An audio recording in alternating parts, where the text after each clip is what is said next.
नमस्कार दोस्तों, stock market studies में फिर से एक बार आपको बहुत-बहुत स्वागत है। तो आज यहाँ पे मैं डिस्कशन करूँगा कुछ इम्पोर्टेंस अपडेट के बारे में, कुछ इम्पोर्टेंस कंपनी के रिगार्डिंग्स डिटेल्स के बारे में। तो वीडियो को पूरा लास्ट तक देखिएगा और अभी तक अपने चैनल को सब्सक्राइब नहीं किया तो जरूर कर लीजिएगा कंटिन्यूअसली इन्फॉर्मेशन पाने के लिए। तो सबसे पहले मैं स्टार्ट करना चाहूँगा एक केमिकल कंपनीज के बारे में जिसका नाम है क्लीन साइंस एंड टेक्नोलॉजीज। देखिए, क्लीन साइंस एंड टेक्नोलॉजी के बारे में बात करूँ तो ये एक केमिकल सेक्टर से बिलोंग करने वाला कंपनी है।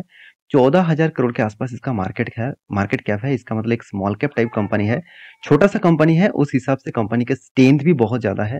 देखिए, कंपनी के नाम में ही आपको पता चलेगा क्लीन साइंस मतलब क्लीन है, ऑब्वियसली क्लीन है। कंपनी के सारे पैरामीटर्स क्लीन है और कंपनी की जो स्ट्रेंथ है वो भी बहुत स्ट्रांग है। सिर्फ कुछ कारण के वजह से स्टॉक के ऊपर कंटिन्यूअसली गिरावट हो रहा है, वो कारण मैं आपके साथ शेयर करूंगा। क्लीन साइंस के बारे में डिस्कशन करें तो कंपनी देखा जाए तो जिस सेक्टर के ऊपर काम करता है आप देख सकते हैं, केमिकल्स के ऊपर तो काम वो करते ही है, साथ ही साथ फार्मास्यूटिकल इंडस्ट्रीज के ऊपर, साथ ही साथ एफएमसी सेक्टर के ऊपर भी कंपनी काम करते हैं। इसका मतलब जो मेजोरिटी सेक्टर है, जो सेक्टर के ऊपर बहुत ज्यादा पोटेंशियल है, जिस सेक्टर के ऊपर अपकमिंग सीजन में और भी ज्यादा ग्रोथ होने वाला है, उस सेक्टर के ऊपर कंपनी केमिकल्स के बिजनेस करते हैं। तो मेरे हिसाब से कंपनी की जो ग्रोथ है वो ज्यादा से ज्यादा आप देखेंगे तो परफॉर्मेंस वाइज केमिकल इंडस्ट्रीज के ऊपर कंपनी 70% रेवेन्यूज कमाते हैं। तो मेरे हिसाब से इस कंपनी के ऊपर जरूर फोकस रखिएगा, क्योंकि केमिकल इंडस्ट्रीज को किसी भी कंपनी को उठा के देख लीजिएगा, हर कंपनी के ऊपर प्रेशर है, हर कोई कंपनी शेयर को गिरावट का माहौल देखने को मिला है। तो क्लीन साइंस एंड टेक्नोलॉजी के ऊपर मैं बात करूँ तो कंपनी के ऊपर और भी ज्यादा प्रेशर क्रिएट यहाँ पे देखने को मिल सकता है, क्योंकि कंपनी के पॉइंट ऑफ व्यू से बात करूँ तो कंपनी का जो return of equity, return of capital employed तो ठीक ठाक है, मगर कंपनी का पी रेशियो मुझे बहुत ज्यादा लगा। इंडस्ट्री पी रेशियो से भी कंपनी का पी रेशियो डबल के आसपास है। हाँ, एक पॉइंट अच्छी है कि कंपनी की इनकम अच्छा खासा है और उस बेसिस से कंपनी का कोई भी डेप्थ नहीं है, जीरो डेप्थ है। अगर मैं कंपनीज के चार्ट पैटर्न के बारे में बात करूँ, उसके साथ में पी रेशियो ऐड कर दूं, तो ध्यान दीजिएगा एक टाइम कंपनी का पी रेशियो कितना था।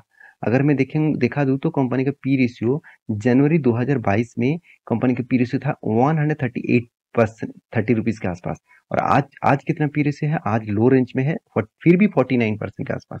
इसका मिडिल कितना रहा, 79.8। इसका मतलब अभी भी मेरे हिसाब से स्टॉक के ऊपर और भी थोड़ा सा करेक्शन आपको देखने को मिलेगा, और भी प्रेशर देखने को मिल सकता है।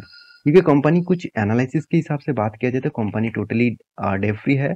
कंपनी का क्वार्टरली अच्छा खासा expectation good quarterly result publish करते हैं, सीएजीआर के परसेंटेज के हिसाब से अच्छा खासा ग्रोथ, डिलीवरी प्रॉफिट ग्रोथ किया।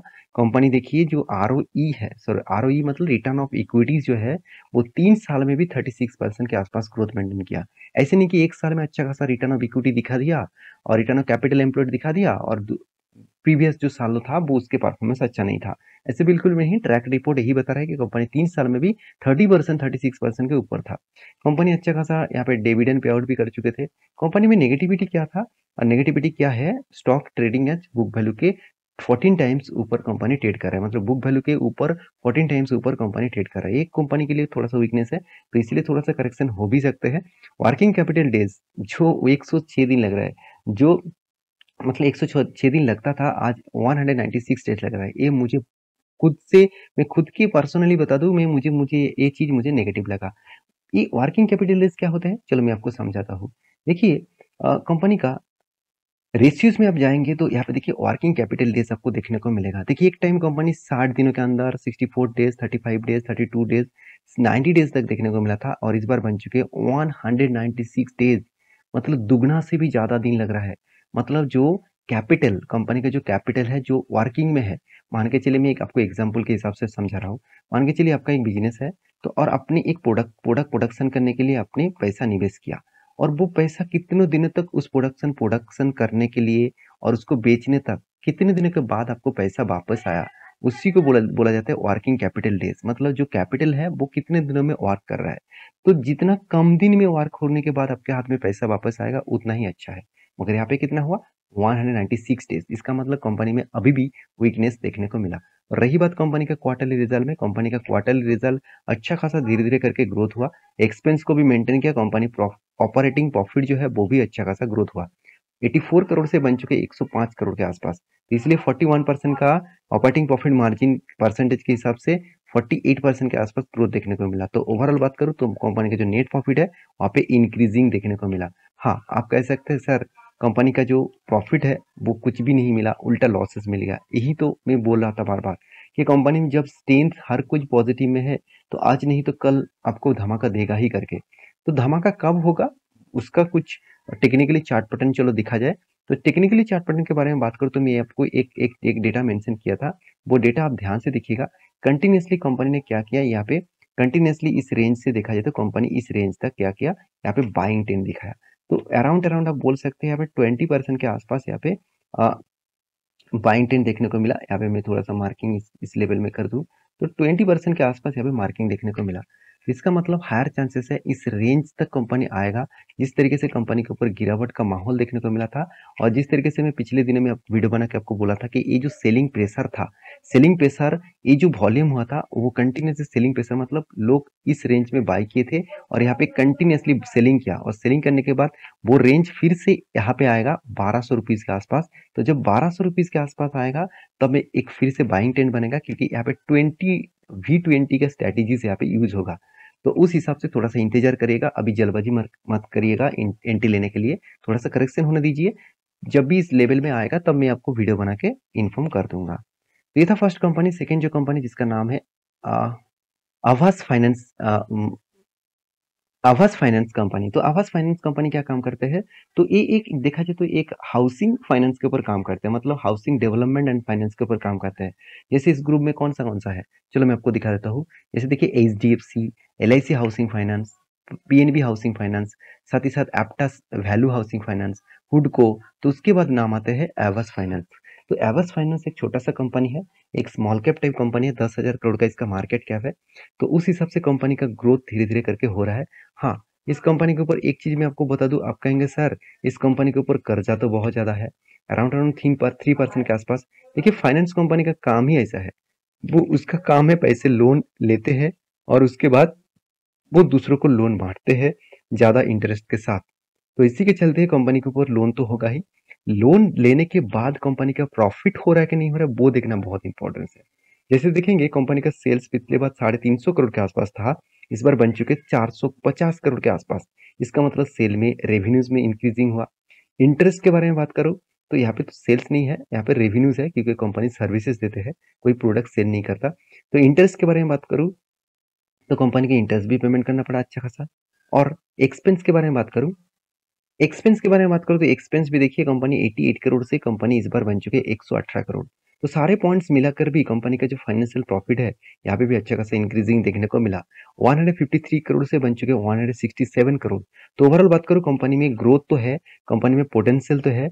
और एक चीज मैं बता दूं, कंपनी का जो एनपीए है वो पहले तो 1% के ऊपर चला गया था और आज कंपनी का 0.68% के आसपास एनपीए देखने को मिला। तो बहुत सारे लोग मुझे पूछते रहते हैं सर एनपीए कम होना क्या कंपनी के लिए खासियत है? ऑब्वियसली देखिए, आपके मान के चलिए आपने बैंक से लोन ले लिया और लोन आप टाइम टू टाइम मिटा दे रहा है, तो आपके लिए अच्छा बनेगा ना। तो सेम टू सेम यहाँ पे एनपीए का मतलब है बैंक।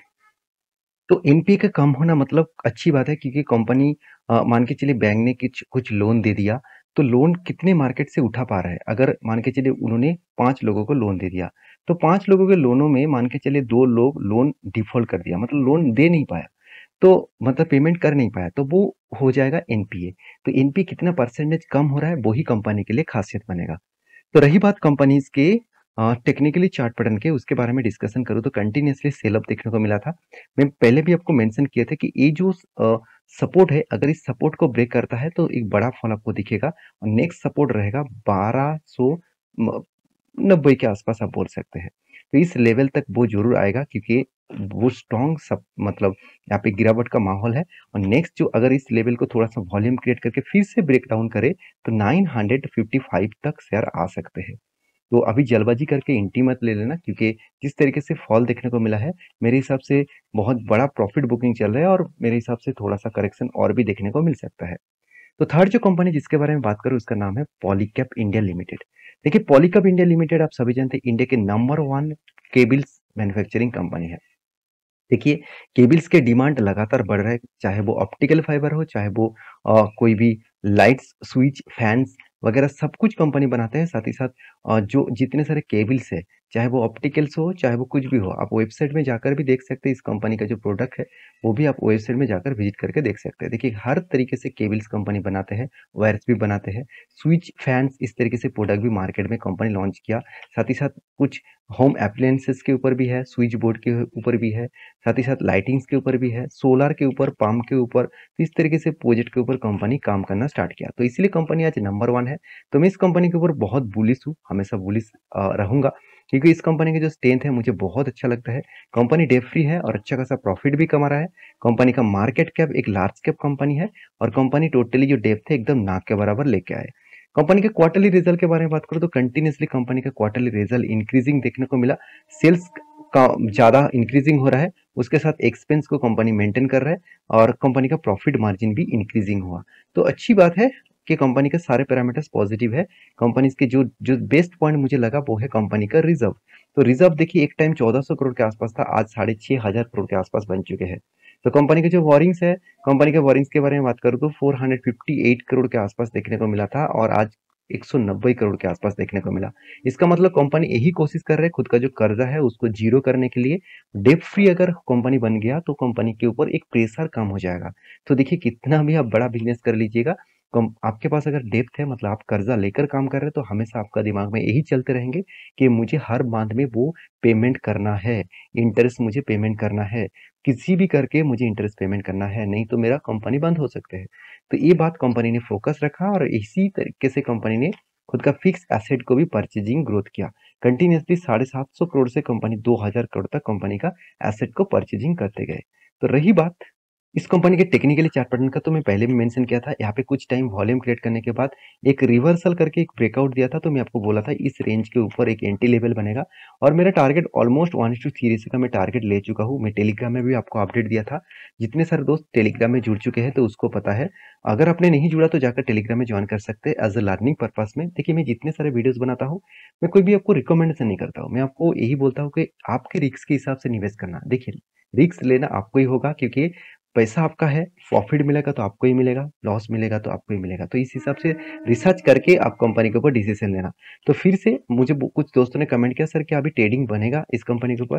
देखिए, अभी फिलहाल के लिए इस जो रेंज बना, इस रेंज बहुत स्ट्रांग है। यहाँ पे कुछ दिनों तक वॉल्यूम अगर करके अगर ब्रेकआउट हुआ और वो भी स्ट्रॉन्ग ग्रीन कैंडल के साथ, तो एक बड़ा रैली फिर से दिखेगा। क्योंकि जब कोई इस लेवल में आकर थोड़ा सा होल्ड करता है और उसके बाद ब्रेकआउट होता है, तो बड़ा रैली आपको देखने को मिलेगा। तो थोड़ा-सा इंतज़ार करिएगा, अभी एंट्री मत लेना, कोई भी एंट्री लेवल बनता है तो मेरे आपके साथ ज़रूर शेयर करूँगा। ये था कंपनी का अपडेट। मेरे वीडियो अच्छे लगे तो प्लीज़ लाइक करना, चैनल को ज़रूर सब्सक्राइब करना। मिलेंगे नेक्स्ट वीडियो में, तब तक के लिए अच्छे से रहिए, अपना ख्याल रखिए, बाय बाय।